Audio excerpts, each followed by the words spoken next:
I call this meeting of the Davenport Community School District Board of Directors to order.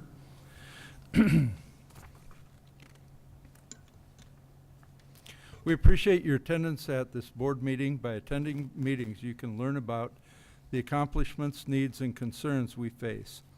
The board meets regularly on the first Monday for committee of the whole meetings and second and fourth Mondays of each month for regular meetings. Open forum for the public is available only at regular meetings. All meetings are open to the public except closed and exempt sessions, which are permitted by certain sections of Iowa Code. All board decisions, however, are made in public open session. The board is not a forum, it is a deliberative body. Accordingly, it receives communications, both oral and written, as a medium of information. It does not debate the contents of such communications, but considers them in making decisions and in the establishment of policies. During each regular board meeting, there is an opportunity to address the board by completing an open forum request and giving it to the board secretary prior to the meeting. Each person may have up to 2 minutes of time to speak. This is a time of listening by the school board, so the board does not make any comments during open forum. The issue will usually be referred to the administration for further study and follow-up if necessary. When the board president recognizes you, direct your comments to the entire board and limit your remarks to 2 minutes unless extra time has been approved by the board president prior to the meeting.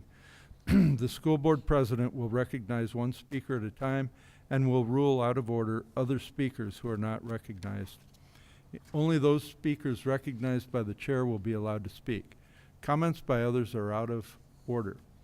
The school board president shall promptly rule out of order any discussion by any person, including school board members, that would violate the provisions of state or federal law, our open forum policy, or the statutory rights of privacy of an individual. To ensure that the board can conduct the important business of the district, the following guidelines apply to all members of the public who attend board meetings. The board asks that all members of the public treat open forum speakers, district employees, and the board with respect. Individuals are not permitted to engage in conduct that interferes with the ability of other individuals to watch the board meetings, interferes with the ability of other members of the public to offer comment to the board, or interferes with the ability of the board to conduct its business. Demonstrations during public comments, such as clapping or cheering in response to either public comments or statements made by board members, is discouraged. Those wishing to display placards, signs, and/or banners may not block any attendee's view of the proceedings. Excuse me. Director DeSalvo, would you please read our board priorities? I'd be happy to. The Davenport School Board establishes the following priorities to ensure the academic success of all students.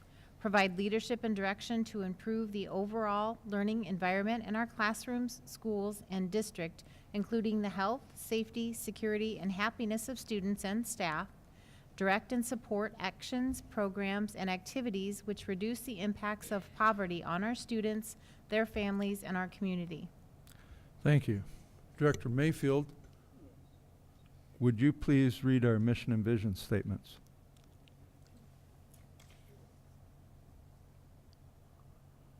Mission statement: enhancing students' abilities by providing quality education enriched by a diverse community. Vision statement: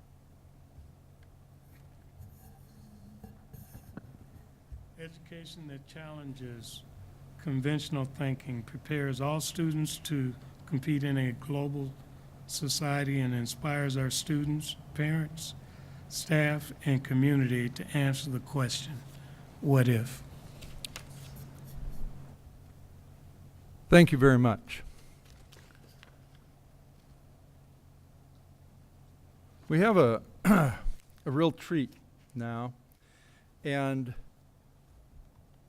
let me move my computer a little bit. We have somebody who has been superintendent, and she's going to give a brief bio, and then we're going to have a little bit of a question and answer opportunity with the board. She has special insight. She's got a lot of history, and I think this will be a great opportunity for the board and for our community. And I tell you, Martha, I wish you were here, because we have some of our school board members here, members of our community, some of our custodians. But anyway, this is Martha Bruckner. She's a former superintendent for Council Bluffs School District. And the topic that we're going to talk on is really the School Budget Review Committee and some of the requirements that we have as a district and as a board. And all of you out here have heard us talk about SBRC. But Martha's going to give us some insight, some of her insight. So I'll just turn it over to you, Martha. And Martha is, what is she on our, oh my goodness, she's Skyping. And then we also have two of our board members, Director Beck and Director Gosa are participating. Are they also here? They're Skyping, or are they? They're audio? Okay, great. Well, Martha, you're behind me. I didn't realize you were there. But thank you for participating with us, and I'll turn it over to you. Thank you very much. If I speak like this, can you hear me okay? Yes. Okay, thank you. I don't really want my picture up there as largely as I see it, but I think you need to know who's speaking to you. I am honored, so honored, to be invited by your president to attend your meeting tonight. I would be there in person, except I had a prior commitment. I'm currently in Chicago at a conference, but this is an important topic to me, so I wanted to be sure that I was available when you wanted me available. I love the work you're doing. I have to start by saying thank you, thank you, thank you to school board members who donate your time, volunteer to do really hard work. And in Davenport at this era, it's especially hard work. So your contribution is probably not really recognized by everyone who knows you're a school board member. So thank you in advance. I don't have the right to give you folks any kind of advice, but I had the opportunity because I'm a new member of SBRC, and at the last SBRC member, I was able to listen to presentations by Davenport. I cannot respond to you today officially as an SBRC member. I'm just informing you that I'm that, but I'm not here representing them. I'm way too new in my term, and it's not even officially okay for me to speak to you as a SBRC member. So I'm speaking to you as a person who loves public education, a person who worked as superintendent in Council Bluffs for a decade, and a person who has recognized the challenges you have and the good work of your superintendent, Art Tate, and your work in the last few years. As I listened to the presentation that you made, my heart went out to you. I'm a former high school English teacher. I worked in high schools for 22 years as a teacher, debate coach, assistant principal, and principal. And so I understand much about how hard it is to do your job. But Davenport evidently has come before some state organizations multiple times related to the fact that your budget isn't as balanced as the forces that have authority want it to be.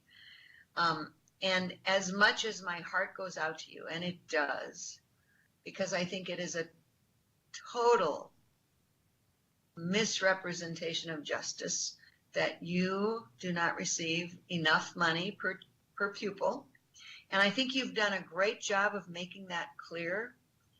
But the bottom line is, after you make it clear and after you present your case multiple times, you really need to do the hard work to get the budget in order. And that's going to take really hard conversations. And I shared that with your president and with your superintendent. I do not minimize how hard that will be, but I cannot maximize how important it is for you to get to the point that you make the hard decisions to get that budget back in order. If you don't, future generations in Davenport will have to struggle more than you're struggling now. So from what I understand, you've tried. You've tried multiple things, and you cannot always come to an agreement. And so my plea here is, and I said to your president, if there's anything I can do, I would be willing to help, but I don't know what I can do. I just want you to know that people across the state of Iowa understand your pain. But the bottom line is, if you're elected to the Board of Education, you're the ones that have to make the hard decisions. Because if you don't, the district as a whole is going to pay for it years beyond your tenure on the board. That probably means that your conversations about reducing force, coming up with wonderful ways to encourage people to leave, people you don't want to leave, closing schools that people love. Those are all the hard decisions that you'll probably have to make in your role as school board member. And you maybe didn't sign on for that. And you maybe don't want to accept that task, but you're the ones that have to do it. Because if you don't, people behind you will have to make even harder decisions.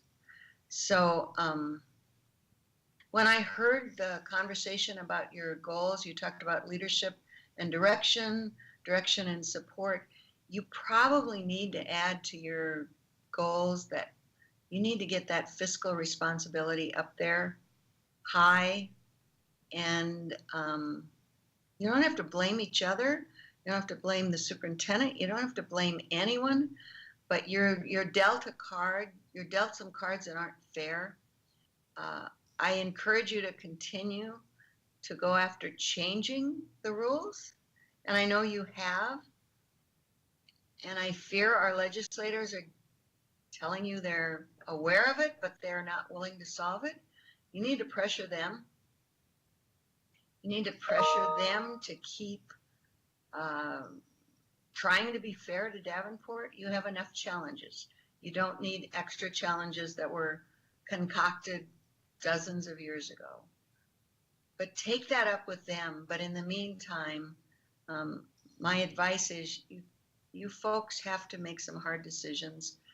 And the SBRC, which I can't speak for, but as much as you're in their heart, their jobs are to enforce the laws. And so, as I said to your president, and as I would say to your superintendent, if I can help, if I can come encourage you, cheerlead for you, I will.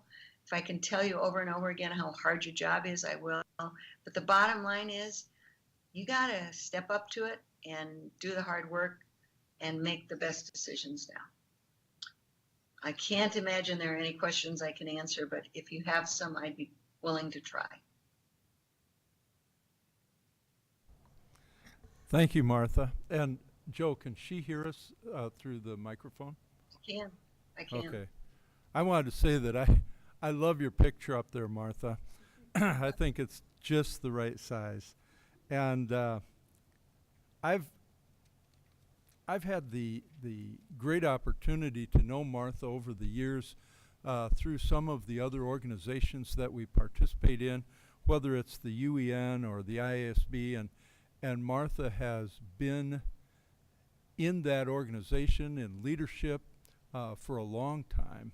And when she offered at the last meeting to help in any way she could. It was such a heartfelt offer, and as I thought about that over the following days, I thought maybe this is something that she could do is to help our board especially to realize maybe a little bit differently how people look at it. And so I just wanted to say I really appreciate that, Martha, but I would like to open it up to questions from board members. If you have any, go ahead. This is a rare opportunity that we have with Martha, and then when we're done, we're going to continue with our regular meeting. Are there any questions? Director DeSalvo. Thank you. And why don't you indicate who you are so that Okay. Martha has a little bit of understanding. Hi, Martha. I'm Julie DeSalvo. I am a board member. I am the chair of the Legislative Advocacy Committee. So as you can imagine, we have a lot of work to do. Yes, and kind of pending election. So I'll talk about that when I do my report in a little bit. But my question to you, when you were superintendent in Council Bluffs, were you ever facing a negative unspent balance? When I was in Council Bluffs, we had special ed deficit. We weren't facing the degree of problems that you're facing, but I had a business manager who was constantly in my ear telling me that we had to take actions in advance of such issues. At the last SBRC meeting, when you guys touched my heart, I said, I hate the fact that I'm known in my former school district as the person who closed 3 or 4 schools. We had to. And oh my gosh, it was awful. And people parents and grandparents who had gone to the school were so angry at us. I shared the story of one day when I was not aware of what I was being invited to, but I was invited to a funeral for the panda in a school that was closing. And the teachers and the administrator there did not realize how emotional that would be for me. They thought it was kind of a cute thing because we were closing the school at the end of the year and the students had left and it was the last day, and they honestly had a box and the panda was in the box. And I won't name the school, but let's say they were the Pilgrim Pandas, and they were honestly burying this panda in effigy to demonstrate how sad they were. So I've been through those kind of wars, and the bottom line is you can go home and cry about it, you can be sad about it, but in the role you're in, and in the role I was in as superintendent, you had to make the really hard decisions because ultimately you're looking out for the best for kids.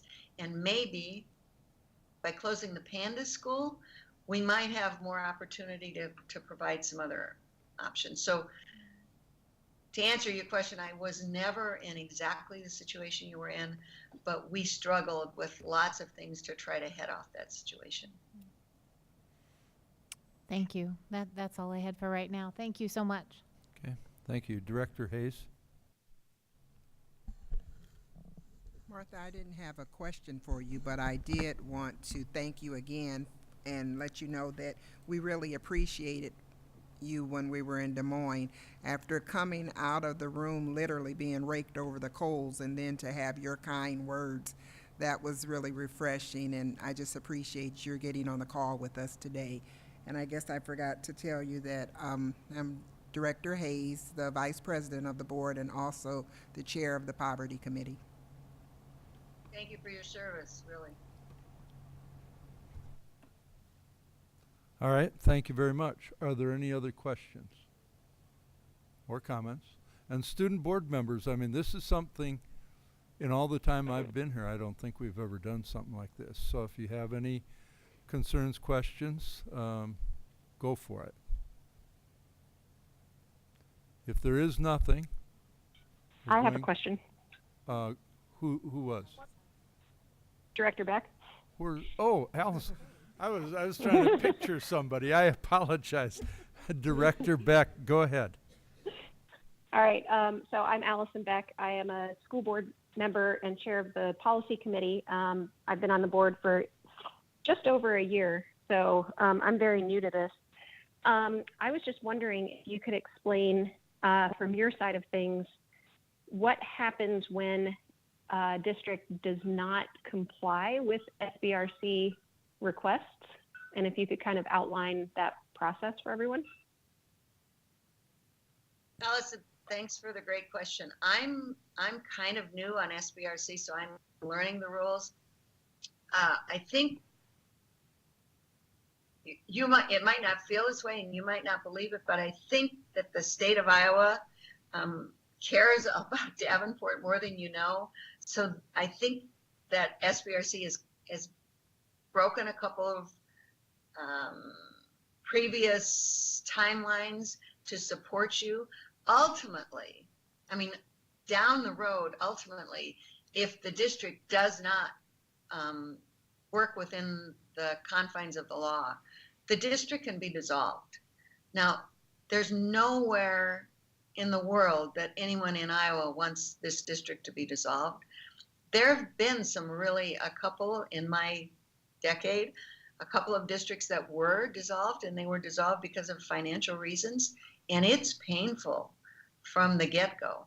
So there's nobody that I have ever heard in the Department of Education and SBRC or in the legislature that ever wants that to come to pass, which is why I think it's so vital for the board at this point to say, okay, we're going to have to take this problem head on and figure out what to do, because I don't think you want to tempt fate too many times.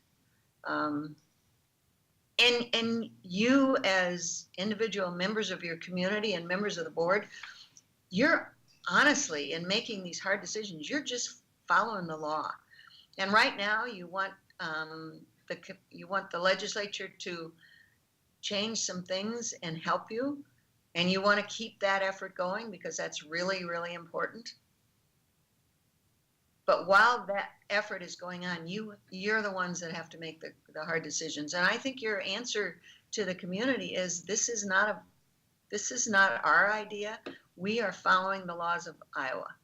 And if they want to be mad at you, they certainly can be. People are always mad at the people that make the hard decisions, but you're not making the rules. You're just trying to enforce the rules because that's your statutory responsibility. You all took the oath that you would uphold the laws of Iowa, so you have to do that. It's not your fault. I don't know if you want to get into the fault finding. That's certainly where our country goes now, and I wish we didn't. But in the meantime, you're the ones that have to make those hard decisions because you don't want to press it to the point of proving who can take some action that you don't want them to take. Does that answer it, Allison? Yes, it does. Thank you so much for that, and very clearly, I appreciate it. Thank you. Thank you, Director Beck. I apologize. I'd forgotten you were out there. Director Gosa, you're out there also. Do you have anything? Yes, I do. Okay. Dan Gosa, I'm a board member, and I also have 3 kids in the district. My question is, I've heard you mention closing the school multiple times since you did your talk.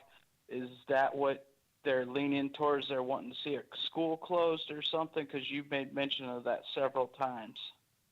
I don't mean to say that's the only answer. That certainly is not the only answer. And when you ask the question, is that what they're leaning to? Nobody in the state of Iowa can solve this problem but you guys. That's one method. And the only reason I mention it is because it was mentioned as something that I know the Davenport board has done and has talked about. And I was simply commiserating with you about how I know that's hard. I mean, the board can do other things. You can raise class size. You can change bus times. You can decrease offerings to high school kids. You can consolidate courses. You can do lots and lots of things. So that's only one option, and I only raised it because I have battle scars for that. I also mentioned we changed bus schedule. Oh my gosh, that's hard. I mean, our middle school kids for the last 3 years have gone to school at 7:30 in the morning, and I hate that. There's a lot of research that says that's not the best answer. But for us, that was one of the ways we could deal with the fact that we didn't have enough money to do everything we wanted to do. So, Mr. Gosa, great question. I am certainly not saying that's the solution. I'm just talking about it as one of the solutions. None of them are fun. None of them.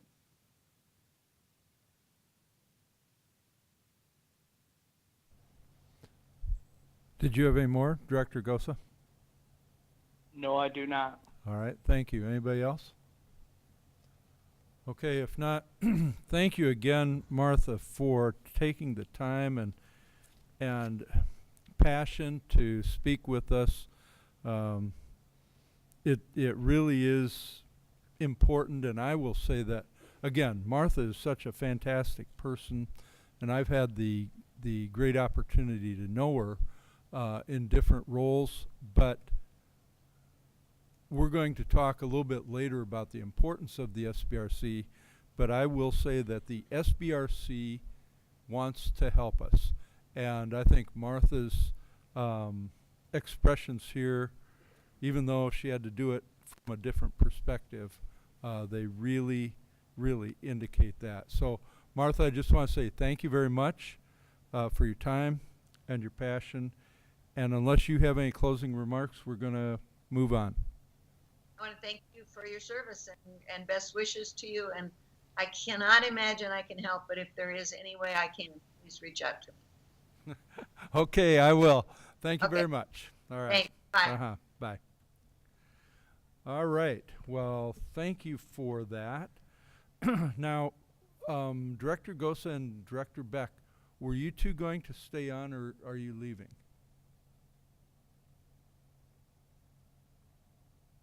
So thank you. Martha And, Bruckner is now I will, exiting. Be back in probably a couple weeks. Okay, great. Thank you. And Director Thanks. Gosa, you're staying with us? I will be coming to you live from Wichita, Kansas. Allison Beck. Is now exiting. Okay. All right. Well, we'll call on you if we can. We'll move on to student board reports. Superintendent Tate. Well, I thought there wouldn't be anybody here tonight since you had all day off, but thank you for being here. And Carson, we'll start with you and go right down the line. Hi. On the 13th of October, the West High Marching Band received a Division I rating at the state marching contest. It's the 4th year in a row that West has received a superior rating, so we're pretty proud of that. And last week was our Student Hunger Drive Spirit Week, so each day we held different events and fun activities for the students to participate in. For example, we hit a certain donation goal, so the students got to tape our principal to the wall during lunch, so that was pretty fun. We also had a student donate about $250, so that was really cool of him. Friday was our last football game for the year, and it wasn't exactly the best season, but it was fun, so it's pretty sad to see it go. And over this past weekend, the Iowa All-State Choir Band and Orchestra auditions were held in Washington, and West had 4 instrumentalists accepted along with 4 vocalists. And lastly, this week is finals week and the end of term, so lots of studying will be going on at West and transition next week into some new classes.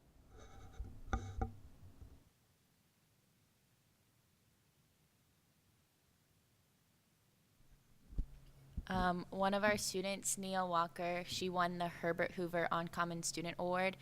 Her project focused on improving the number of minority students taking advanced placement courses by promoting challenge and academic commitment.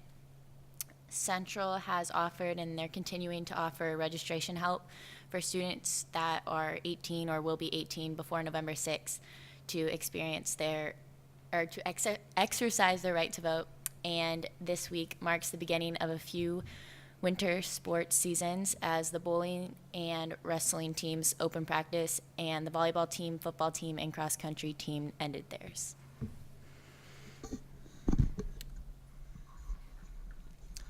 Central held its annual Hunger Drive pep rally last week to motivate students to keep donating food and to celebrate how far we've come already. That odd included games and throwing pies at teachers' faces to kind of motivate people. Central counselor Mr. Kingery was selected to present at the inaugural Regional School Counselor Academy at Western Illinois University. And last but not least, 8 Central students were selected for the statewide Opus Honor Choir.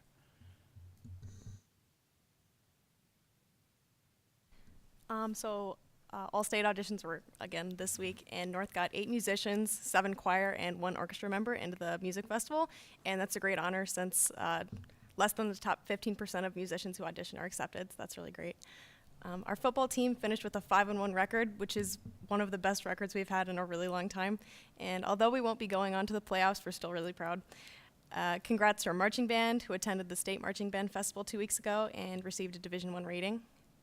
The student Hunger Drive at North is also going really well.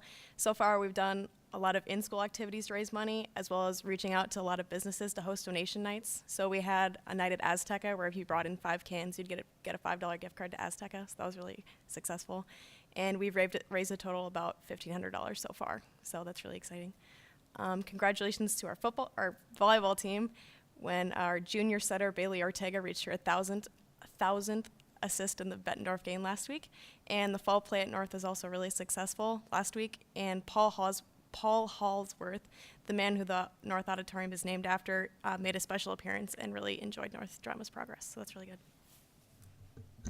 Thank you, students. Great reports. A lot of fun. Thank you very much. We'll move on to board reports. Are there any? Director DeSalvo. Thanks to the students, and I think just about every one of you sitting up there were involved in some of those accolades that you did. So great job, guys. Keep up the good work. So first I want to just provide an update of our advisor. Paul Erickson was here at our last board meeting and kind of described the process that he was going to go through with the district. And so a couple updates in the week that he was here. Paul is focusing right now on a couple of different areas. One of them is purchasing. So a project for 2019 will be hopefully to consolidate purchases to run a pilot project where we will put together projected annual needs for a logical group of units that we will buy and keep track of better inventory controls. A second project will be to redesign the purchase process and determine whether the current Business Plus system that the district already owns can support those purchasing changes. So very exciting progress in a week that Paul is undertaking. He's also looking into some of the hiring processes. He's hoping to streamline some of those processes by doing some online routing, electronic signatures, and have status information about specific hiring positions. And then we can have a history built once we get things online. So just in a week, he made really, really good success. He is going to be communicating from afar with some of our key administrative staff, but thanks to everybody that visited with him and spent time with him last week, because I do believe it was very, very successful. So more to come on that, but it's very exciting. And the ultimate goal of all of this is to save some general fund money. So I think we're on a very fast track to do some of those projects and hopefully continue with this process so that we can reap some of those benefits soon. Update on the superintendent search. I just want to provide a couple of reminders to folks in the audience that next Thursday, November 1st and Friday, November 2nd, starting at 8 a.m. and running until about 5:15. We have many community groups invited to visit with our consultants to provide feedback and information about what they feel should be qualifications for a superintendent. There is an online survey that people can take right now. We've reached out to a number of people. Everybody that has an email in the district received an email to complete the survey. It's an anonymous survey. You have to put in, whether you're a community member or a teacher or whatever, but your name will not be tied to your survey results. The survey will be open until November 4th, so we encourage everybody to go out and take that survey to give us, again, an idea of what you feel as a community should be considered when we're selecting a superintendent. In addition to that, next Thursday, November 1st, right, we will have open forum for the public to come. There will be 2 forums. One will be held right in this room starting at 6 p.m. The other will be at West High School in the cafeteria, also starting at 6 p.m., so they'll be happening simultaneously. But the forums will start at 6, will run till 7, but later if need be. But this is a chance for the public to come out and, again, provide their input on what they feel are important things for us to consider when we're looking for a new superintendent. So there's multiple opportunities for key components in the community to come provide input. We want to hear from parents, students, staff. Take the online survey if you're not comfortable coming out in public, but your opinions matter, and we're offering multiple ways for you to communicate that to us. So please take the time to come to one of the events or complete the survey, because it is very important to us that you do that.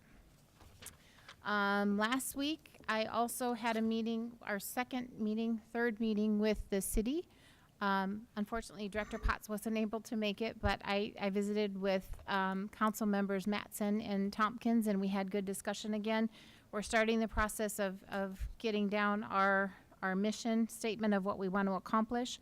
I will say one topic that we continue to talk about that a parent had made us aware of was the bridge work on Elm Street.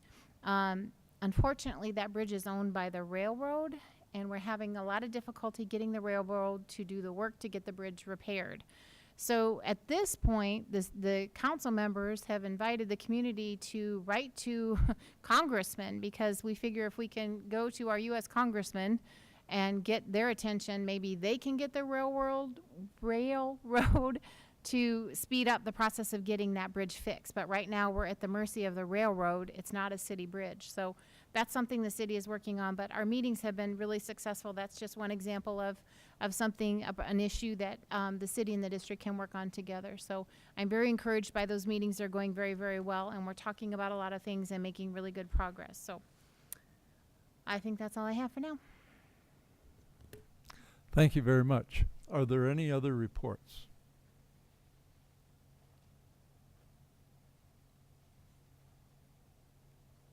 Director Hayes. I didn't want to monopolize all the time if someone else had one. Okay, first of all, I want to start off to congratulate Director Allison Beck and her family on the birth of their new son, Callum Beck Crawford. He was born on October 12th, and he weighed 6 pounds and 3 ounces, for those of you who weren't aware of it. Secondly, going back to the SBRC meeting in Des Moines a couple weeks ago, a statement was made at by one of the SBRC members that our board was not unified. They felt that we were not taking this very serious, therefore we're forced to go back to the drawing board. In light of the severity of the situation and in satisfying the SBRC, I cannot see any way that us to meet this huge deficit without closing an attendance center, short of divine intervention. Director Gosa questioned why Martha said, closing a school several times in her conversation. And there's more, things that can be done. However, this seemed like one of the more cost-effective ways, as much as we're not wanting to do so, but we really need to take this information serious and come up with some way that we can save those monies. Last week, I also went to the Creative Arts Academy, where they hosted the Academy Review, where the students showcased their talents. And I guess if I had to pick a word for it, the best word I could pick was awesome. I mean, it was magnificent. Those children participated like they were professionals. You would think you went to a Broadway play watching some of the things they did.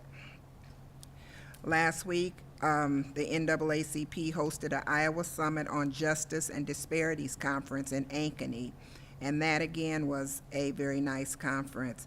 It was very informative, with many of the items discussed being issues within our district. Some specifics included the school-to-prison pipeline. Although the Iowa graduation rate is currently 91%, African Americans have only increased by 9% and Hispanics by 7%.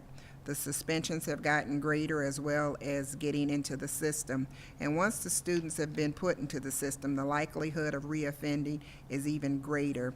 One of the participants there, Kevin Gannon, the professor of history and director of the Center for Excellence in Teaching and Learning in Grandview University in Des Moines, left us with a couple of interesting quotes. One thing that he said is, if I tell my students that I don't see color, I'm actually telling them that I don't see you.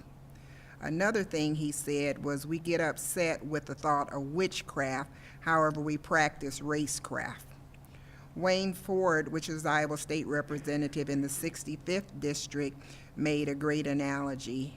He said some things are done in classrooms that teachers miss from other students. However, when you come in with a particular student in mind and you're watching them constantly and surveilling them, when they're under surveillance, you actually see things that you wouldn't necessarily see in other students.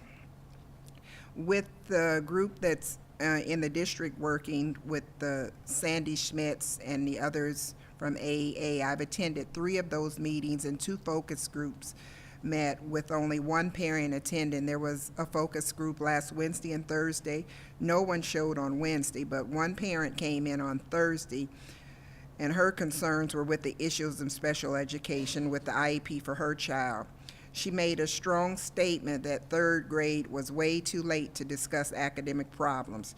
She said that after she realized that it was almost too late to turn her child around, and she was never given the opportunity to get into the planning process, which led up to her child's shortcomings. She didn't receive a phone call, a text, or email, or nothing to alert her that this particular child was having some problems, and she suggested as a district that we start that much sooner than 3rd grade to follow through. A meeting I was at yesterday, I had a person to say that someone graduated a student that wasn't able to read. I find that hard to believe, but you know, if that's happening, then we need to also take a look at that. Right now, there had been some discussion that AEA, you know, we were left holding the bag with all of this, and there is some, AEA holds a responsibility with it too. Team members from AEA are actively participating in this group. The district is working with 3 additional people, Shiraki Holly, Abdur something or other, and Dr. Marquet are 3 individuals that I know that are working with Sandy Smiths to assist in a solution to the widespread problem. The process now is to utilize the data and come up with something that can be measured. As an example, are all students in poverty failing? Well, of course, the answer is obviously no, but what's the common thread with these students? We'll just have to keep whittling down at it until we can get to the root cause and find the risk ratio for these students. A couple of other major issues that are discussed is how do we evaluate and how do we do behavioral assessments, which seems to be a big issue. And the AEA has taken the lead on this particular thing. There's a couple pilot programs that are being tested at Wood Intermediate, so basically this is not something that's left dormant. This is something that we're taking very seriously now.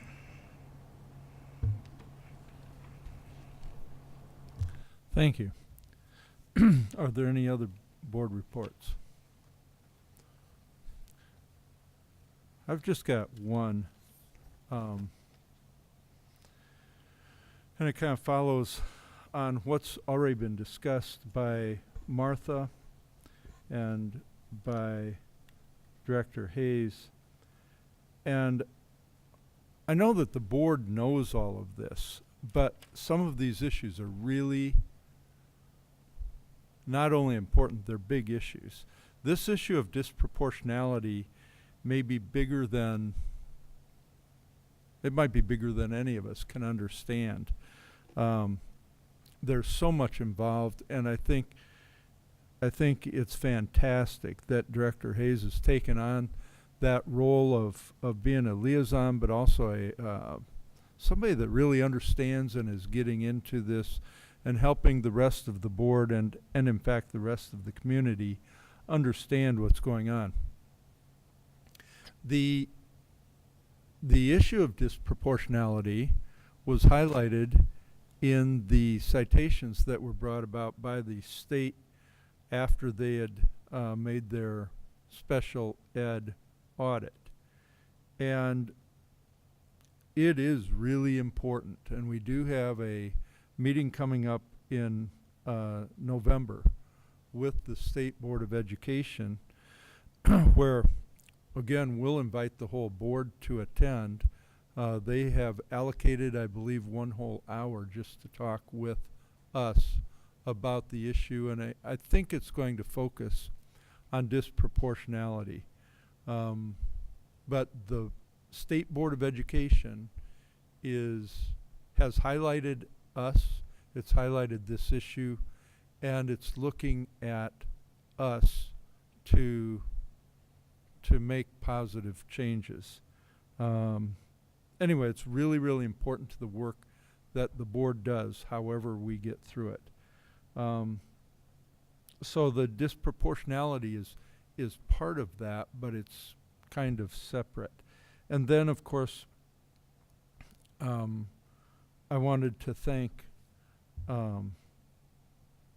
Director DeSalvo and Director Potts for their work with the city. That's really important as well. And then Director DeSalvo and Director Beck are working on the superintendent search also, which is, there's just so much going on there.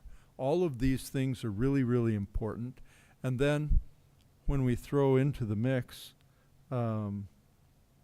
we have a December presentation to make to the SBRC again.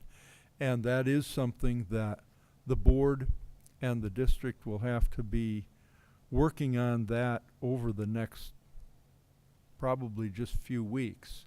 I don't know all of the schedules on that, but it sounds like we'll have to make decisions within a few weeks so that we can give the information to the SBRC in a timely manner so that they have time to review it before we actually visit with them.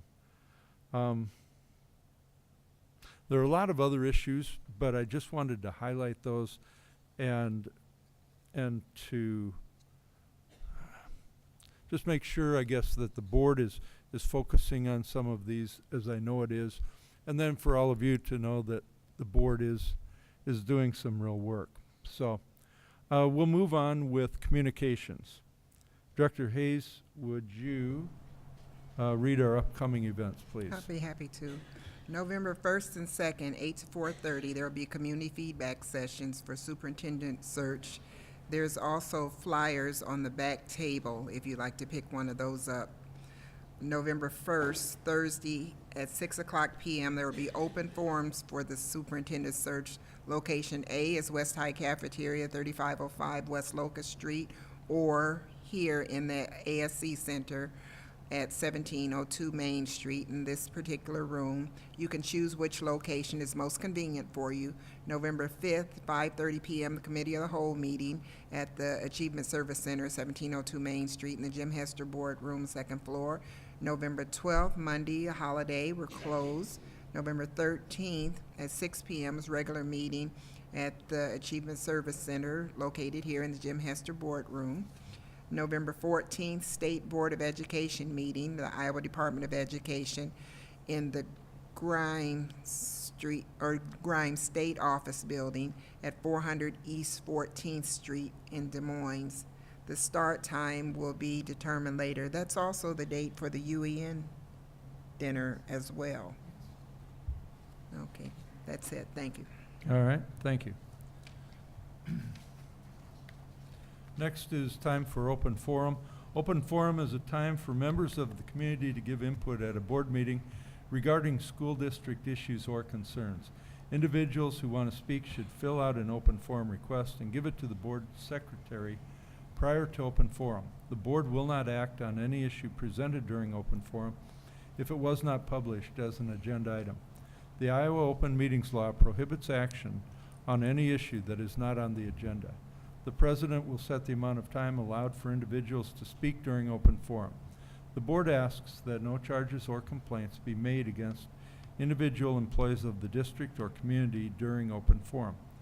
Remarks that reflect negatively on the character or motives of any person will be called out of order. We only have one open forum request tonight, and this is from Debbie Defoe. And Debbie, why don't you come on up, give us your name and address at the microphone, and I'll give you at least 2 minutes. How's that? Okay. Hi, my name is Deb Defoe, 2128 Warren Street, Davenport, Iowa, 52804. I'm not reading my own speech tonight. I'm reading a speech that's gathered from a bunch of custodians, but I did want to bring up a point about Martha Bruckner. I listened very intently to everything that she had to say. Not once did I hear her say or suggest outsourcing.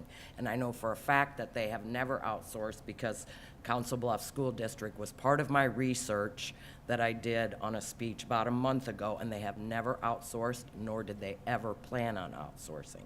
So like she said, there are very many different alternatives that we can make, compromise, and come to different agreements.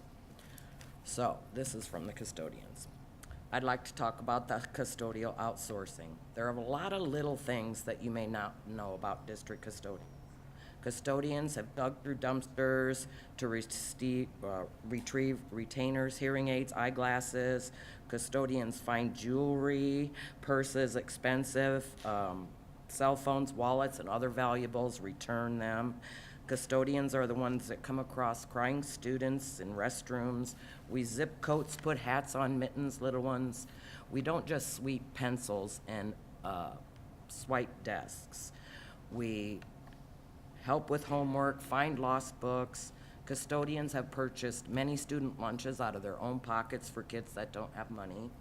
Custodians also maintain friendships with teachers, more than a working relationship. Most teachers have all of our personal phone numbers. At any given time, they call to be let in, let out, do this, do that. I mean, custodians let students back in the building when the ride isn't there after school, watch out for them, make sure somebody's coming to pick them up, keep them safe until their ride is there. All these are just a few of the really extra little things that we do. And it does take a village to raise a child. And our mission statement that you read earlier says, what if? Well, what if we no longer had these services and that is part of our village? What if we no longer had the trust of our whole custodial department? So think about that.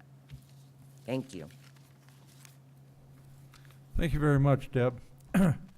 And again, we always appreciate input from the community, and this is a great opportunity for any of you to participate. So thank you very much. We'll move on with the consent agenda. May I have a motion? Mr. President, Director DeSalvo. I move that the board approve the consent agenda as written. Thank you. Is there a second? Second. Is there any discussion? Mr. President, Director Hayes. I like to remove item number 6.02 and 6.04 for discussion. All right, 6.02 and 6.04 are no longer part of the consent agenda, and they will be brought up separately after the consent agenda vote. We're still on the consent agenda, which would be 6.01, 6.03. Is there any additional discussion? All right, call for the vote. Director DeSalvo. Yes. Director Hayes. Yes. Director Gosa. Yes. Director Mayfield. Yes. Director Potts. Yes. Director Beck, I don't know if you're still with us or not. She left. She left. Okay, Director Beck is no longer with us in the meeting. And my vote is yes. And the motion carries. Thank you. May I have a motion regarding 6.02? the change order for Tri-City Electric. Mr. President, Director Hayes. I move that we accept the consent agenda for item number 6.02. Well, it would just be that we accept, that we move to approve that payment for I that move change that we order. Yep. move to approve that change. Okay, thank you. Is there a second? Thank you. Is there any discussion? Yes. Director Hayes. I had a question here. There was a date of 1/16. Is this amount, was that held over prior to the, excuse me, the fiscal year 18 end, or was it accrued, or was it included in your numbers, Claudia? I believe that's the number of the change order, not a date, but maybe Mike could clarify that. But I believe that's not a date. Okay.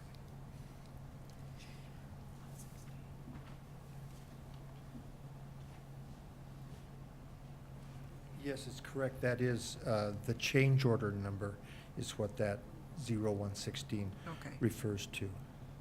I just wanted to make sure it wasn't an actual date.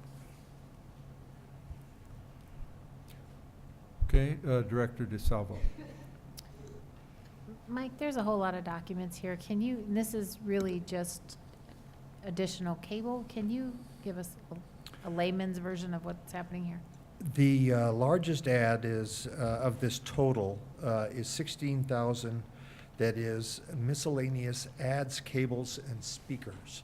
Most of that has to do with improving security via PA systems throughout buildings, where there were places where the public announcements couldn't be heard well, so a number of speakers were added, and some of those were added as they were identified by school staff, and they weren't in original scope. Then there was 6,100 in cables for exterior security cameras. Those are the two largest items in a list of about a dozen different ads that are related to the network cabling refresh project.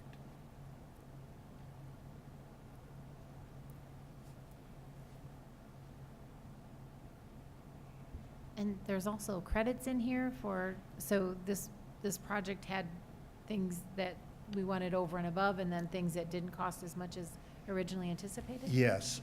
In many of our construction contracts, we may have several allowances at the beginning for items that the cost is uncertain, so we have in the schedule of values an allowance of $5,000 or something. When the work is actually done, it may cost less than that allowance, and then that allowance is given back as a credit in the accounting on the pay app at the time the work related to the allowance is completed.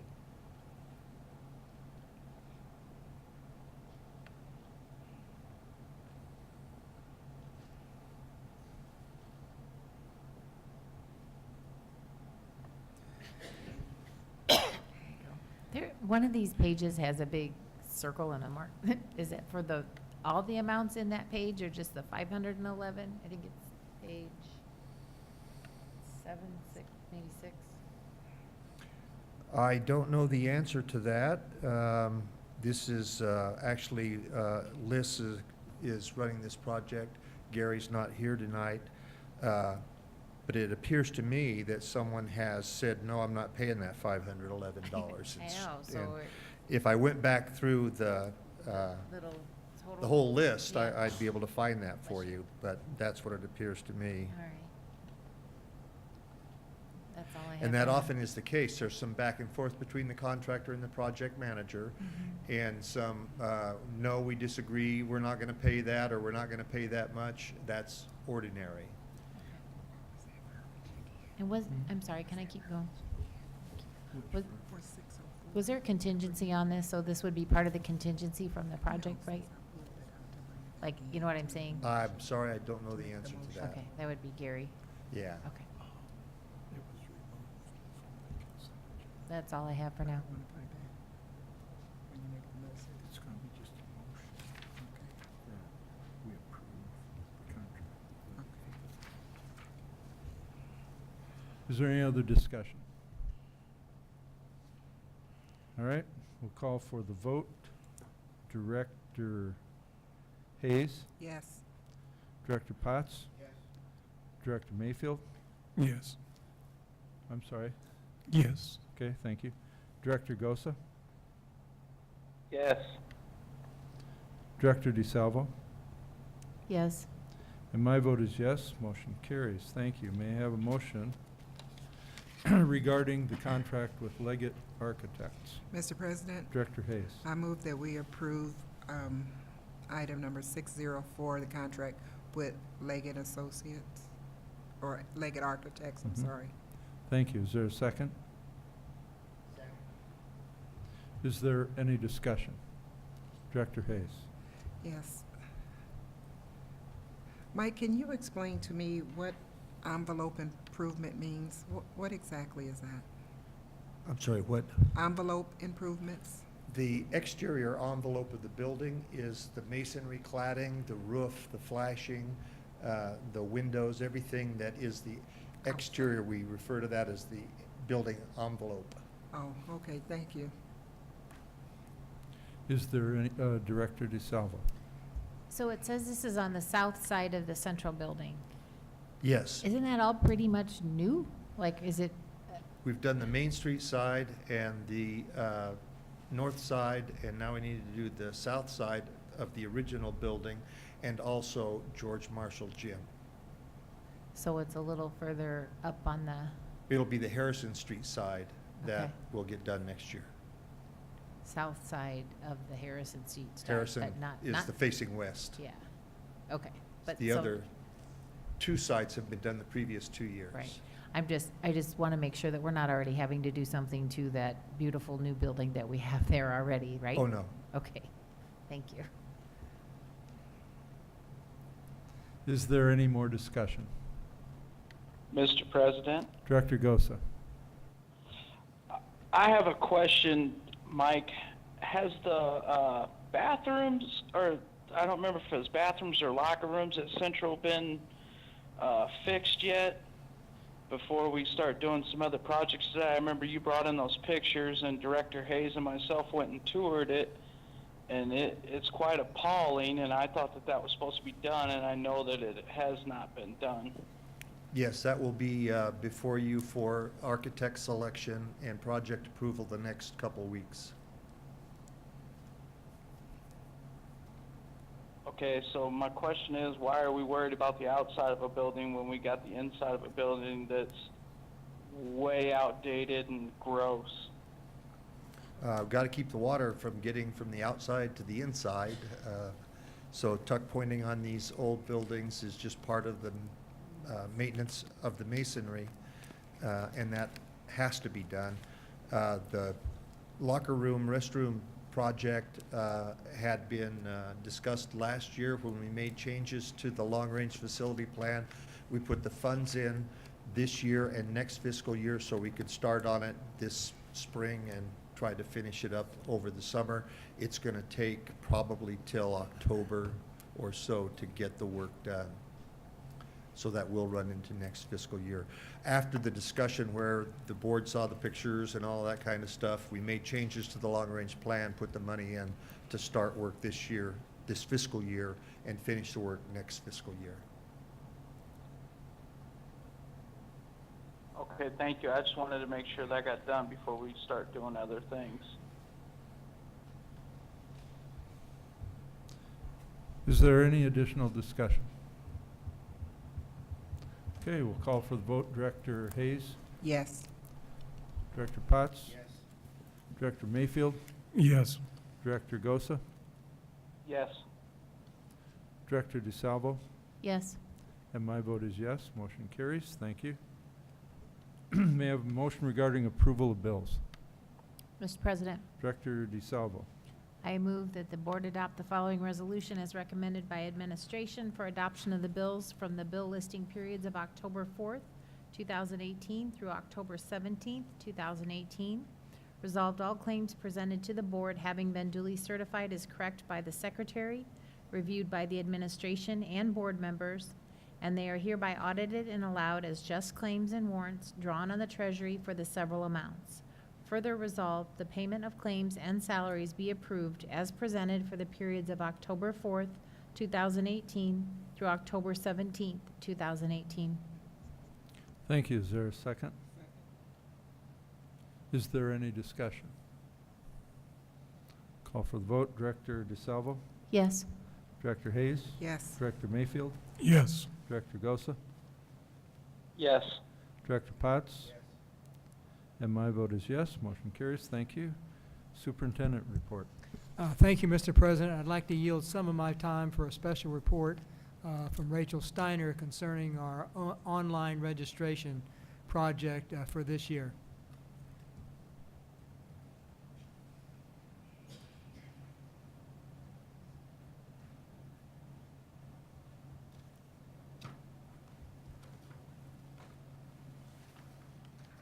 Thank you. I had the opportunity to meet with Mr. Paul Erickson during his recent visit. He met with several departments to talk about some of the efficiencies, in particular through automation that we could be exploring in the district. We have several such initiatives underway in our department that I shared with him that we support across the district.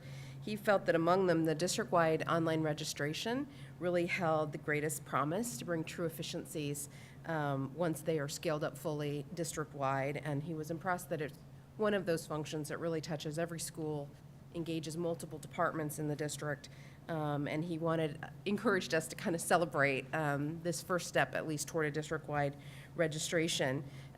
We had last year hit about 23-24% district-wide, and this year moved toward what was considered sort of a mandatory online registration, with a lot of supports out there and a lot of exceptions for families that needed some additional hands-on translations, things like that. But we did hit 90% district-wide, which we felt was pretty extraordinary for our first shot at the district-wide pilot.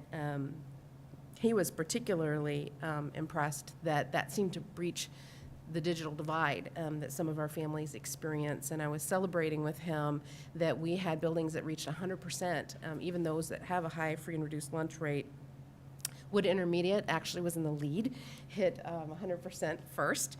And then we had several of our elementaries that followed up right behind. And it really was that hard work going on out at schools, the relationships that they have with families and staff that were dedicated to working kind of the back end of the system that we wanted to celebrate with you today. So we invited Sherry Simpson-Schultz here from Wood Intermediate, and then Principal Alan Hartley and the Secretary at Hayes Elementary, Mary Ray, to talk about some of the supports that they provided.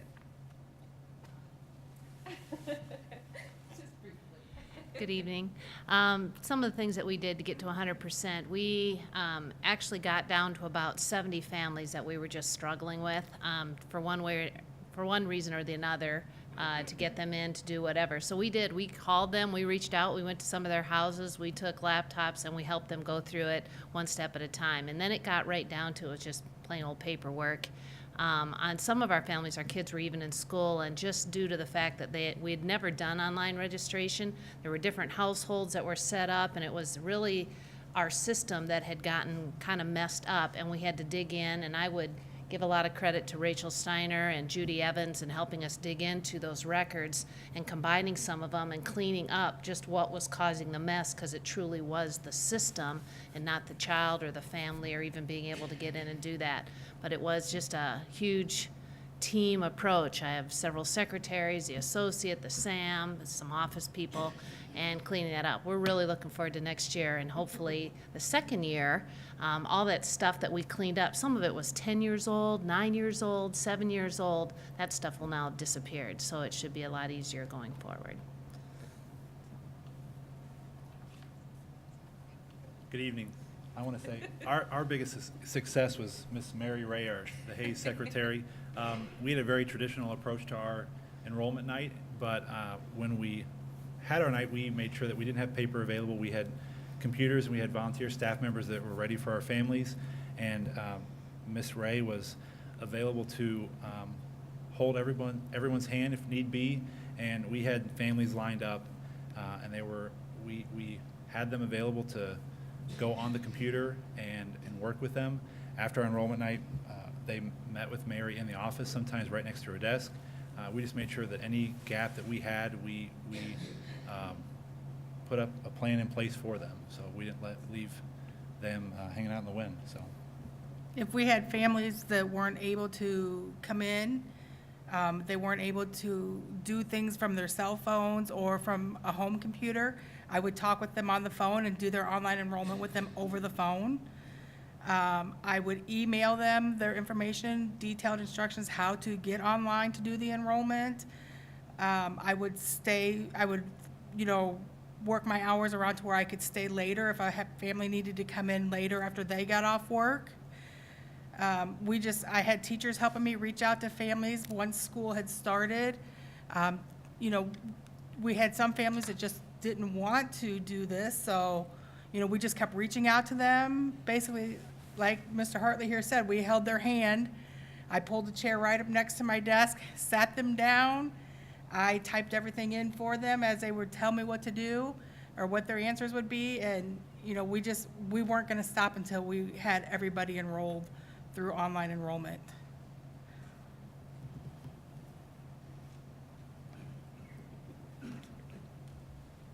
So these were among just a handful of our schools that hit what was effectively 100% online registration in the district.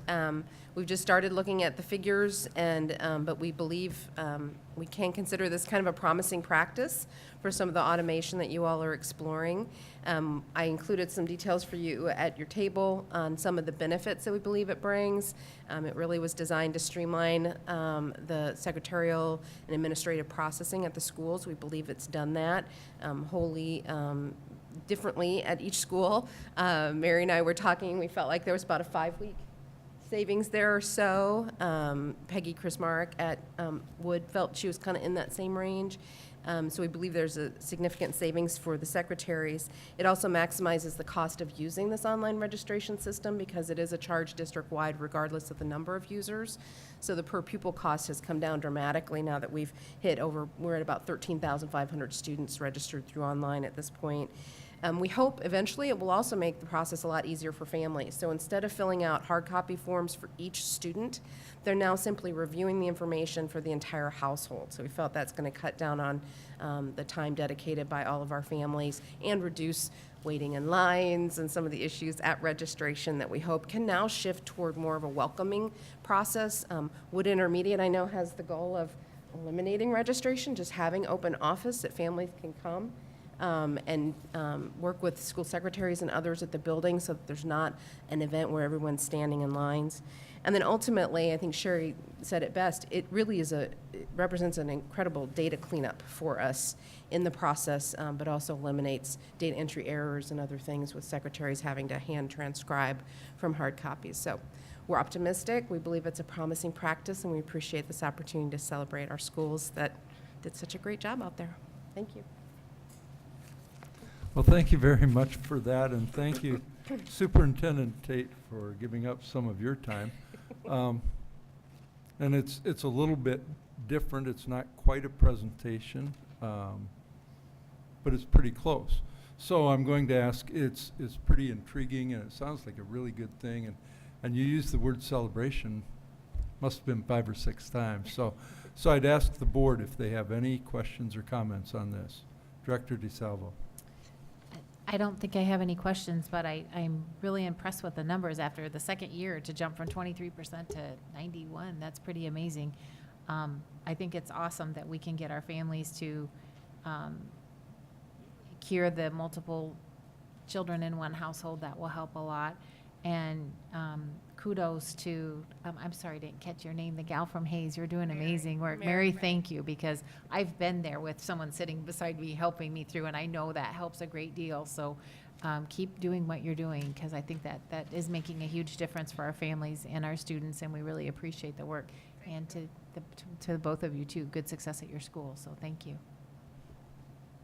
Any other board comments or questions?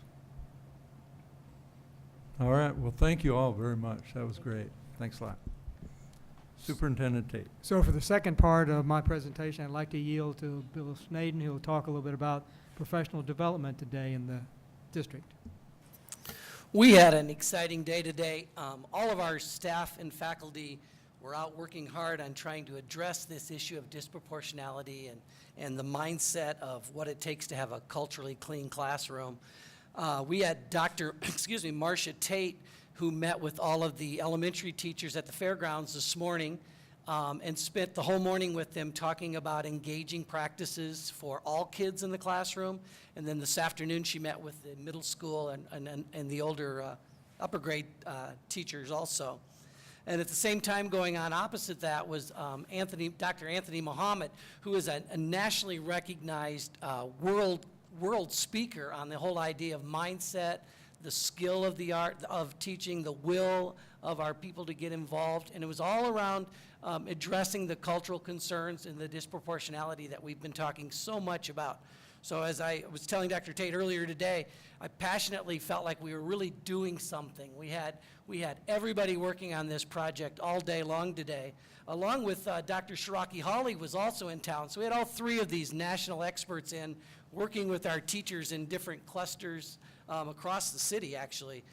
He's going to be doing some real intimate work, if you will, with Jefferson Elementary and Central High School. And so he's going to actually continue his work and be bringing some coaching back into their buildings where they're going to really go after this whole idea of having a mindset for some cultural change. Also going on today was Mark Perna was back and I believe he was at the AEA working with our CTE teachers and the West Inspire Academy. So it was a busy day, and we had a lot of people out on Locust Street trying to get up and down the closed streets. But fairgrounds lend itself very well for our work today. Thank you very much, Bill, and that concludes my report. All right, thank you very much.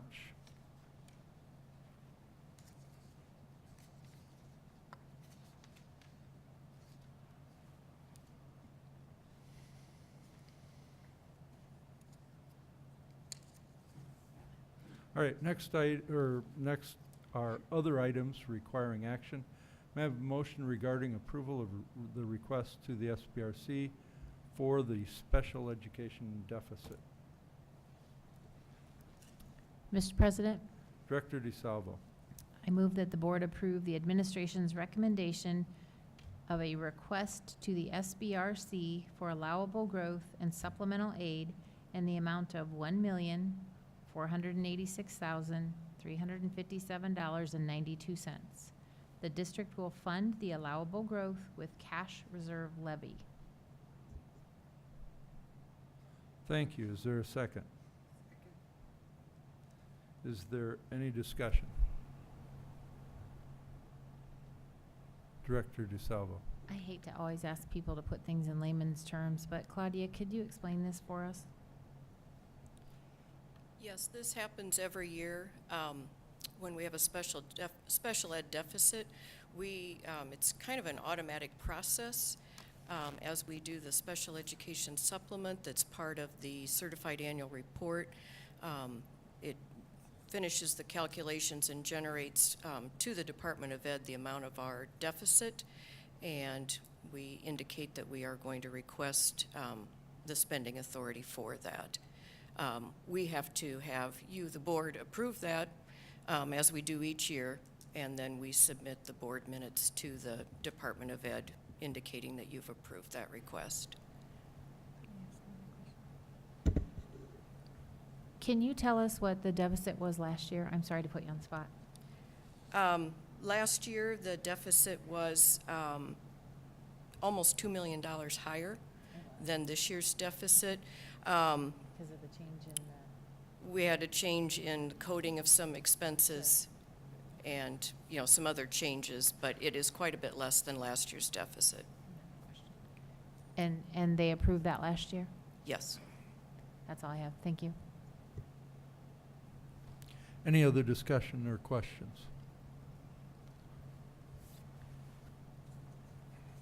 I've got one, and Claudia, it probably goes to you also.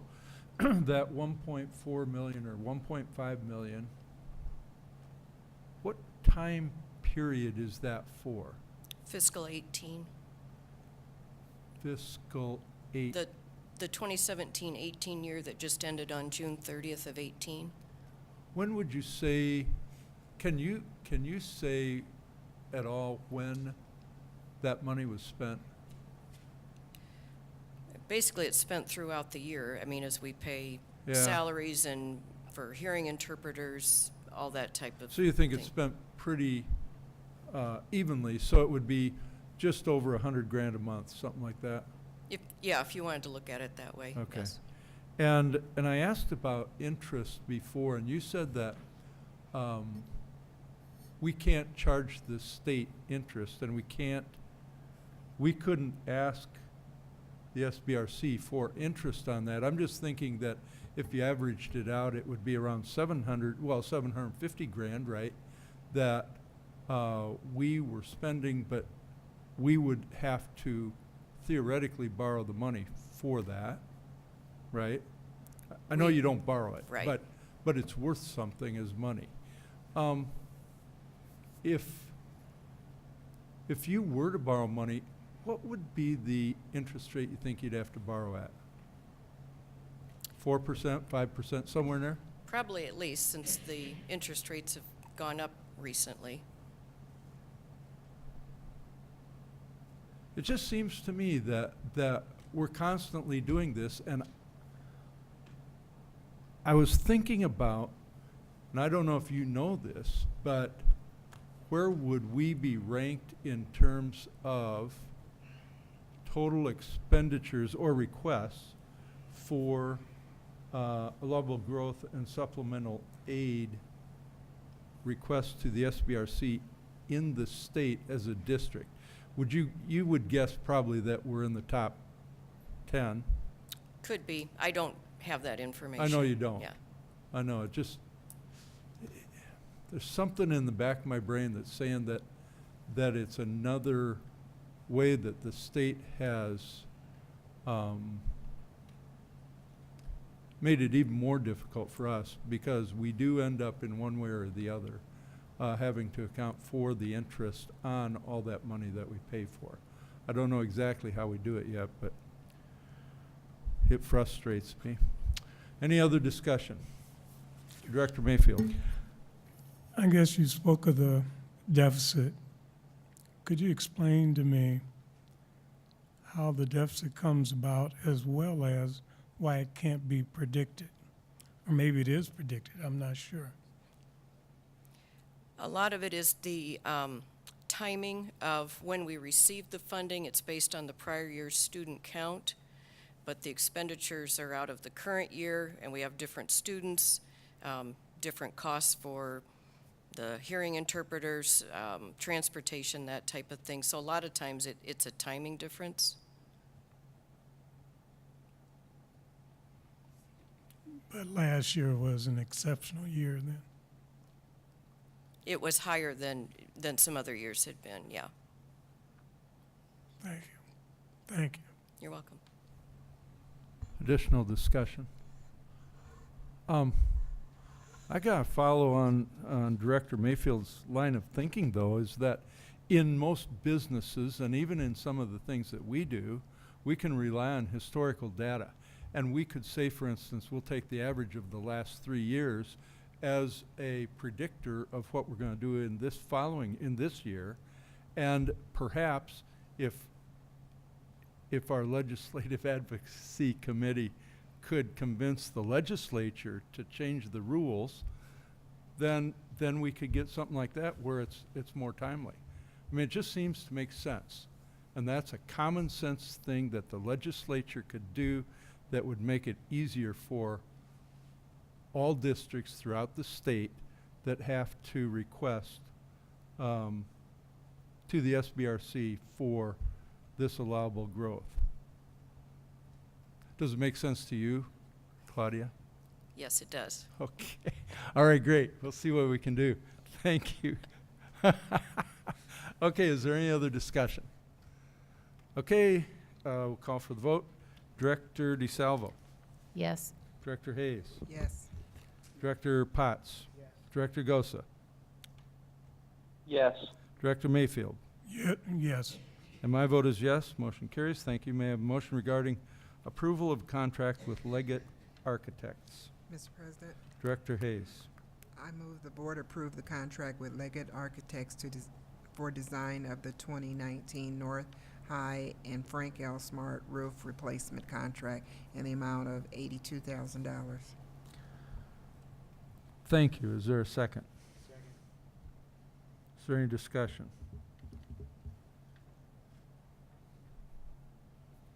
All right, call for the vote. Director Hayes? Yes. Director Potts? Yes. Director Gosa?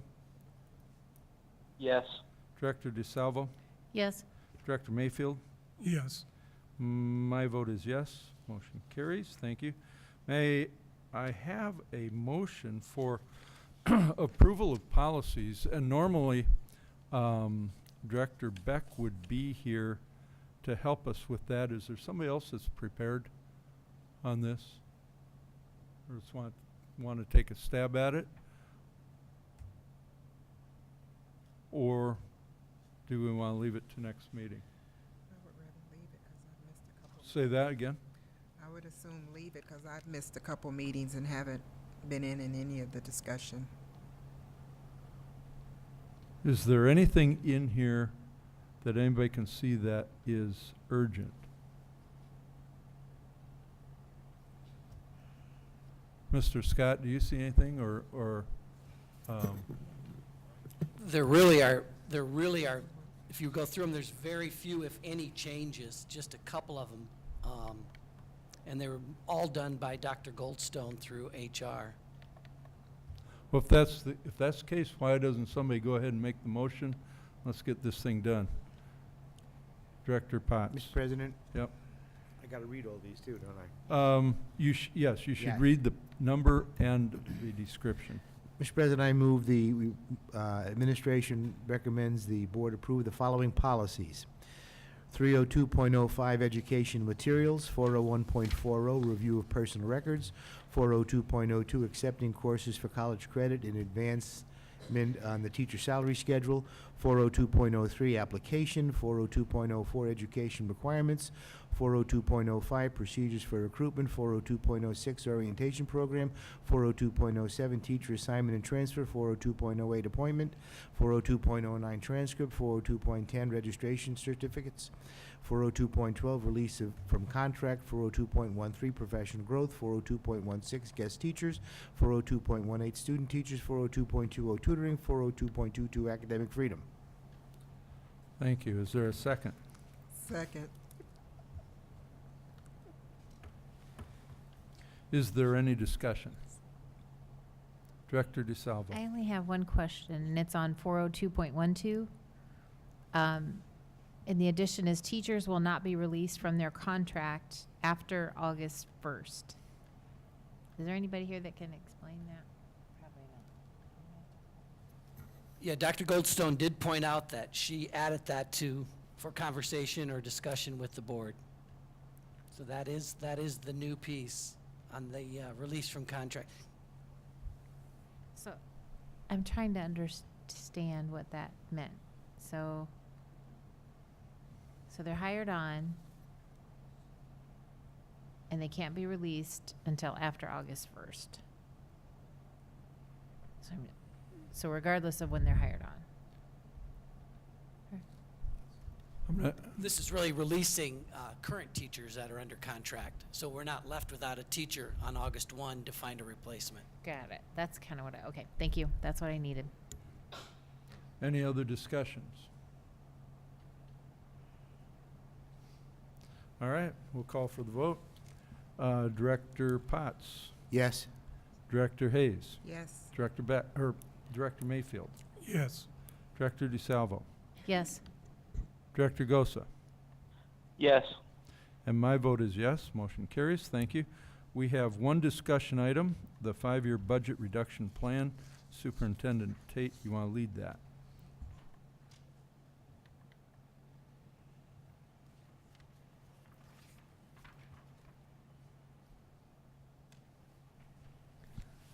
What I've provided to the board and the public is a revision of the Vision 2020 budget plan that we've been working on for several months. This 5-year budget reduction plan is one which I'm going to ask the board to approve the first business meeting in November so that we can prepare it for the School Budget Review Committee. We have to go back to them in December. And one of the things, the main thing we have to provide is our budget plan. For those of us who attended the School Budget Review Committee, there was a lot that was said, but the thing that I heard loudest and clearest was that in order to get them to approve spending authority for $4 million, which will in fact go to our bottom line and help our negative unspent balance, is that we need to provide them at least a zero balance at the end of the fiscal year 22-23, or better yet, a positive balance. I mean, I heard that loud and clear, and Director Hayes, President Johansson, am I right? Is that what they said? So I would recommend that we not go back in December without having done that. So this revised plan is a start to do that, but is not quite there yet. So I want to point out to you and the public the changes that I've made, and what we've done is recalculate the projected negative spending authority at the end of the year. So if we're looking at the current year 18-19, the projected negative spending authority is $7.6 million. With that plan, having made those reductions that we have projected in the 18-19 school year. If we go to 19-20, the projected negative spending authority at the end of that year would be $6.5 million. So it is going down due to the reductions that we're making. I want to show you in 19-20 that the early retirement has been revised from $500,000 to $600,000, and that's on the possibility that you approve reducing the number of years it takes to participate in the plan. And I believe that the DEA is preparing a request, but that's under the assumption that that would go through, and we can probably count on a few more early retirements. Under that same year, I've got a 3% reduction in department and school budget. I've revised from $100,000 to $200,000 because I've actually added school budgets. Before it was just the departments. And I don't believe there's any more changes in that particular school year. Notice that we're beginning to drop our projections for a loss of enrollment. We were less this year than expected, so we want to hope that those projections will go down. We're still looking at a projected 2% increase in salaries and benefits because we have contracts out to that amount. In fiscal year 2021, I have revised a 3% reduction in department and school budgets. I added the school budgets, and again, I revised the amount upward. It's not that much, but every little bit counts, and we're trying to bring the budget under control. And at the end of that particular fiscal year, the projected negative spending balance would be $4.5 million. And again, projecting a even less student loss that year and still a 2% increase in the salary and benefits. And when we go to fiscal year 21-22, there we still have a projection of a school closing or consolidation. I have added increased class size in K through 8 and a 1% salary cap on all employees. And both of those are new and provide an additional $1.7 million in reductions. And the negative spending balance goes down to about $2.5 million. Again, we're still projecting a loss of 50 students, so it's going down each year. And we've added the projection of just a 1% increase. Recollect that our assumption is that the state will never give us more than 1% in any given year. If that ever goes up, this is going to change in a positive manner, but these are gloomy projections, and I think we have to go with the gloomy projections right now. And in fiscal year 22-23, I've added another school closing, and I've added again the 1% salary cap on all employees. And still, even with those added reductions, and assuming that enrollment would be steady, we still have a deficit, spending authority deficit of $800,000. I have asked the chief financial officer to begin to look at what would happen if we increase employee contribution to the cost of health insurance. We don't have those numbers yet because we still need to find some more reductions. I don't know of any other reductions to take. I'm open to ideas and thoughts, but it's got to be big in the way of things that we're going to consider to reduce in order to change this. And again, my challenge is to bring to you a recommendation which shows either zero or positive unspent balance, and then it's your job to approve a budget, this one or one that you come up with, which balance the budget or has a positive unspent balance. And so I present this to you. It's for discussion, and I'm not ready to ask you to approve anything because it's not ready to go before the School Budget Review Committee. I'd like to ask Claudia. Claudia, if we go in December, we're asking the School Budget Review Committee for a $4.6 million spending authority, and they approved that. Does that go to our unspent balance deficit? Yes, it would. So that will help us appreciably in our planning and what we're looking for and what the future looks like for us. Yes, the spending authority balance is cumulative, so it rolls from year to year, whether it's positive or negative. But if they granted us the $4.5 million from fiscal 17, then that would come off of that cumulative total. So we have got to present a balanced budget to the School Budget Review Committee. And I hope that the board understands that. Is there any discussion? Director Potts. How do we pay for SAMs? SAMs comes from our, is it modified allowable growth or title? Title I. Thank you.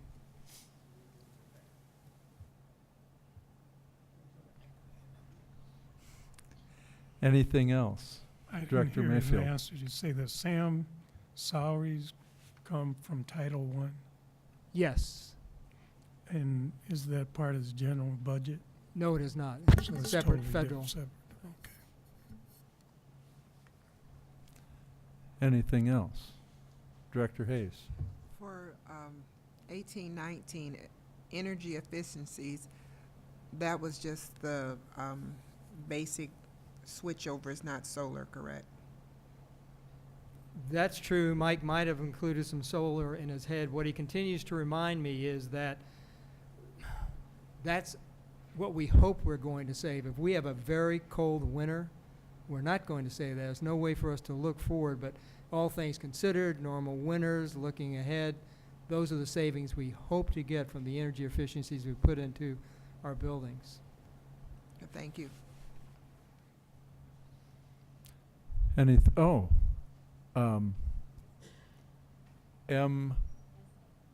May. Yes, thank you. So I see in a couple of these years that there's school closings. Is there like a specific number of schools that would be closing, or is that projected?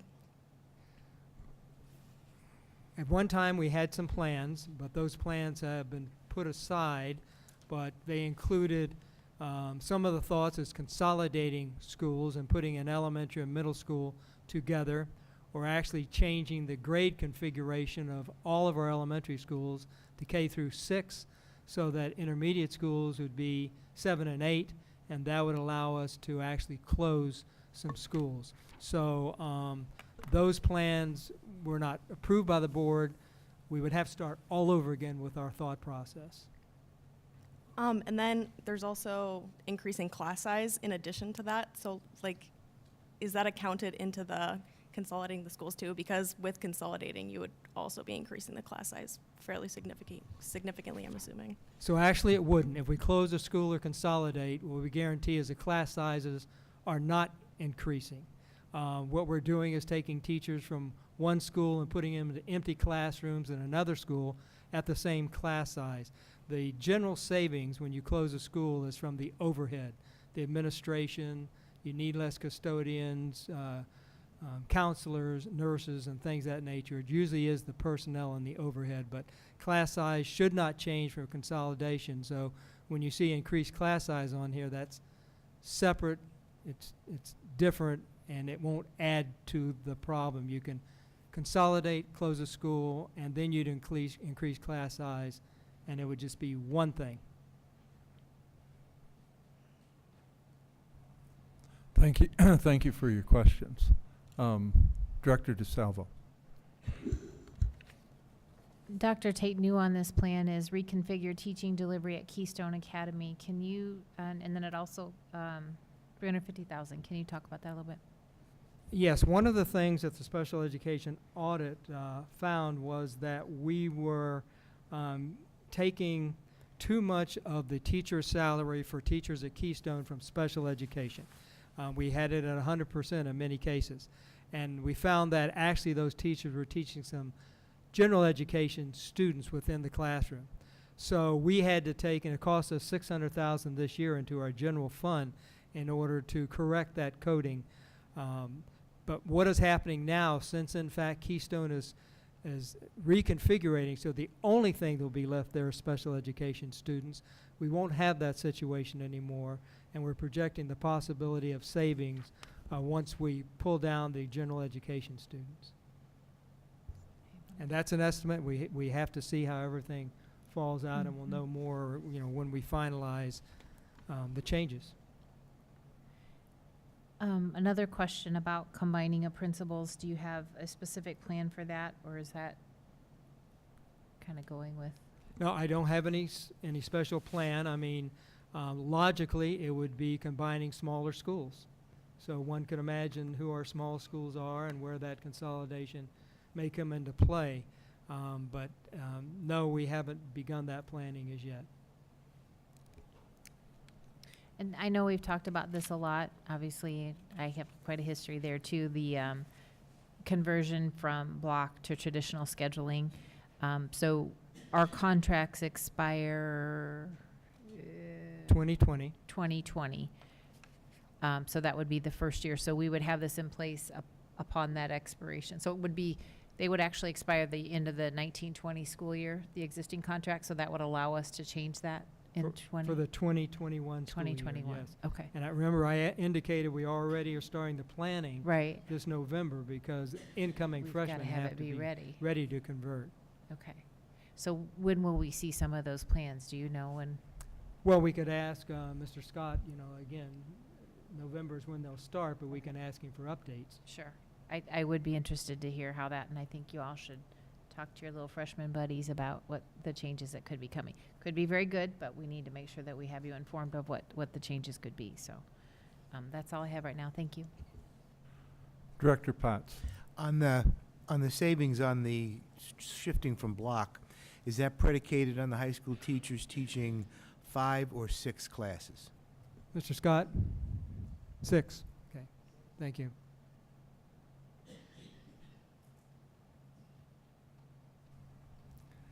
Anything else? I got a couple things. I think the SBRC, when we met with them, they acknowledged that 5 years is a long ways out and that we can't have everything precise, but that we have to have a plan that appears to make sense in getting us there. So whatever assumptions we've made, it has to be reasonable that we get there.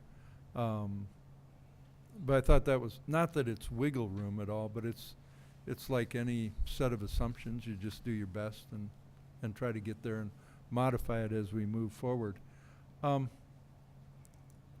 There's one idea I wanted to talk about that Dave Stage brought up in the past few meetings. And I thought it was really interesting, and I'll bring it up after I ask a different question.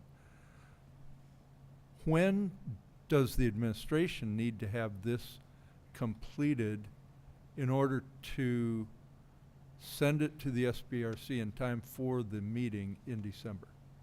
So they have an early November date for us to send our materials, but I need you to approve this the first business meeting in November, which is, what, the 12th? I'm not sure. The 13th. And that will miss our submission date by a couple of days, but we're going to tell them, tough, we'll get it to you. I think they'll give us a little bit of leeway. Well, we're meeting the 13th because the 12th is a holiday, so Right. that's one day. Yeah, That's yeah, gonna no, so help, but- that's the date that you'll do it. And we'll get everything else going, and I think they'll understand. Okay, and if not, we could have a special meeting or something. I thought it was interesting when Mr. Stage brought up the idea recently, and I don't remember exactly how he expressed it, but it was something I had never thought about. And he said something like, if you're having troubles, why don't you open the contract and see whether maybe we could work for less money? I don't know if everybody's looking at me like, oh, he did, okay.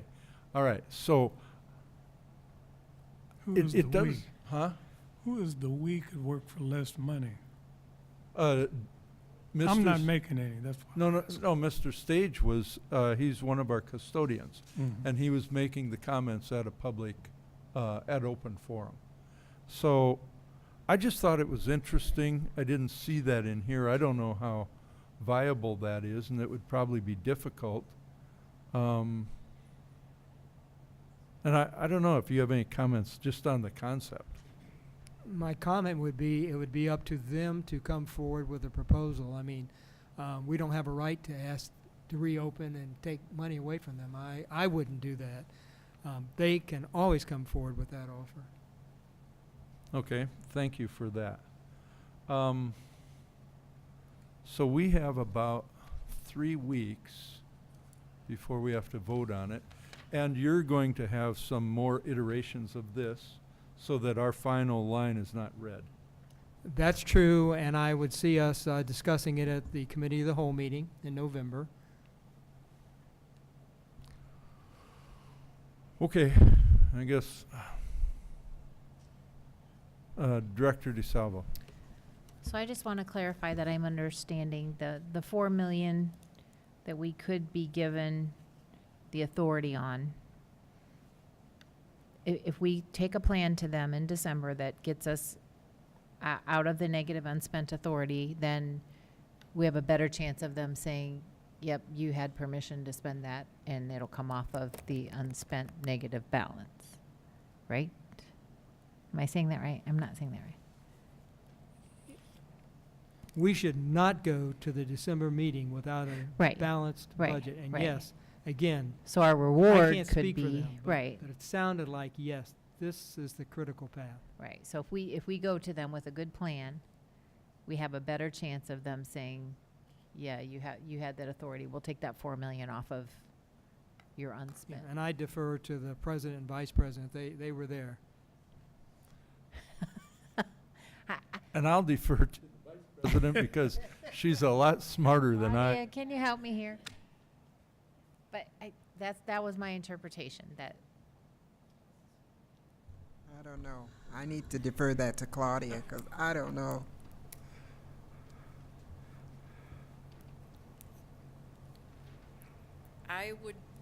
I would really be unsure if they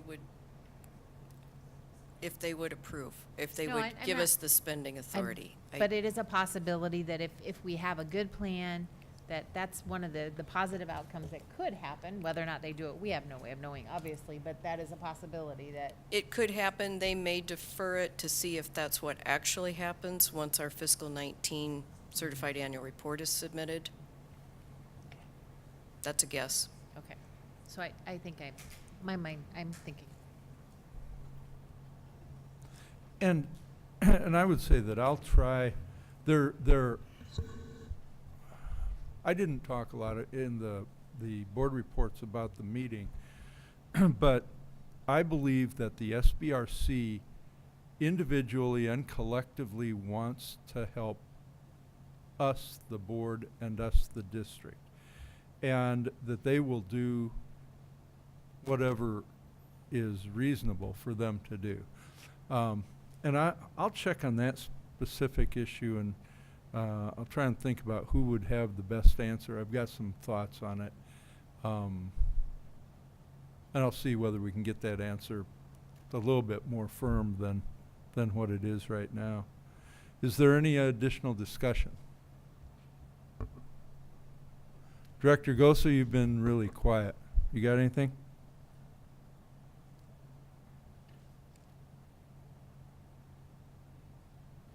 Maybe he's not with us any longer. Okay, if there's no additional discussion, we'll move on to administrative reports. None. Are there any board requests? I haven't seen any. Then I would entertain a motion to adjourn. Is there a second? Second. All those in favor say aye. Aye. This meeting is adjourned.